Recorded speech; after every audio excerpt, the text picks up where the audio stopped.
Brain eating amoeba, దీన్నే primary amoebic meningoencephalitis అంటారు.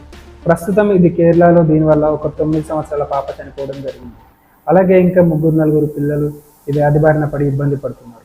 ముఖ్యంగా ఇది కంటామినేటెడ్ స్విమ్మింగ్ పూల్స్ నుండి, చెరువుల నుండి, కుంటల నుండి రావడం జరుగుతుంది. ఈ ఆర్గానిజం అనేది నీళ్ళలో ఉంటుంది. ఇది మన ముక్కులో నుండి బ్రెయిన్లోకి వెళ్ళి మెనింగోఎన్సెఫలైటిస్ని కాజ్ చేస్తుంది. దీని సిమ్టమ్స్ వచ్చేసి మెయిన్గా జ్వరం, తలనొప్పి, తల తిరగడం, నెక్ స్టిఫ్నెస్, అంటే మనం నెక్ని ముందుకు బెండ్ చేయలేకపోతాం. కొన్ని సందర్భాల్లో ఫిట్స్ రావడం, కోమాలకు వెళ్ళిపోవడం కూడా జరుగుతుంది. దీని పరిణామం చాలా ఎక్కువగా ఉంటుంది. ఎంత ఎక్కువగా అంటే దీని ఫెర్టిలిటీ రేట్ 97%. అంటే ప్రతి 100 మందిలో 97% చనిపోవడం జరుగుతుంది. కేవలం 3% సర్వైవల్ రేట్ మాత్రమే ఉంది. ఈ వ్యాధి ఇంకా మన 2 తెలుగు రాష్ట్రాలలో రాలేదు. ఇది రాకుండా ఉండడానికి మనం కొన్ని జాగ్రత్తలు పాటించాలి. కంటామినేటెడ్ స్విమ్మింగ్ పూల్స్, బావిలో కానీ, చెరువులో కానీ, కుంటల్లో కానీ స్నానం చేయకపోవడం మంచిది.